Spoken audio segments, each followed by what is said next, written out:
গাজীপুরের টঙ্গীতে ভয়াবহ আগুনে পুড়ে গেছে 7টি ছুট গোডাউনের মালামাল। দুপুর পৌনে 12টার দিকে টঙ্গীর মিলগেট এলাকায় একটি ছুট গোডাউন থেকে আগুনের সূত্রপাত ঘটে। মুহূর্তেই তা ছড়িয়ে পড়ে পার্শ্ববর্তী গোডাউনগুলোতে। ফায়ার সার্ভিসের 7টি ইউনিটে প্রায় 2 ঘন্টার চেষ্টায় আগুন নিয়ন্ত্রণে আনে। প্রতিনিধি অপূর্ব রায়ের তথ্য ও ভিডিওতে desk report. Lily beauty soap, যার অ্যান্টি এজিং গুণ তারুণ্য ধরে রেখে ত্বককে করে উজ্জ্বল। তারুণ্যময় উজ্জ্বল ত্বকের জন্য রিমার্ক। টঙ্গীর ঝুট গোডাউনে আগুন, মুহূর্তে ছড়িয়ে পড়ে আরও 6টি গোডাউনে। খবর পেয়ে প্রথমে টঙ্গী ফায়ার সার্ভিসের 3টি ইউনিট ঘটনাস্থলে পৌঁছায়, পরে যোগ দেয় আরও 4টি ইউনিট।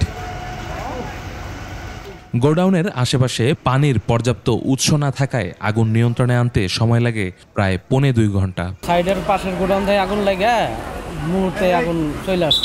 ফায়ার সার্ভিস আসছে, ফায়ার সার্ভিসে পানি নেই, কোথা থেকে পানি আনবো, এটা নিয়ে প্রায় আধা ঘন্টার উপর লেট হয়েছে। ক্ষয়ক্ষতির পরিমাণ তাৎক্ষণিকভাবে জানাতে পারেনি ফায়ার সার্ভিস। মিল গেটে আগুন মানে পানির ক্রাইসিস।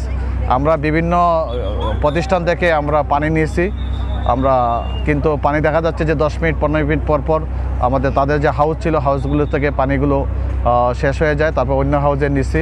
এই ঘটনায় কোনো হতাহতের খবর পাওয়া যায়নি। ইউসুফ হাসান নাইম, 21 টেলিভিশন।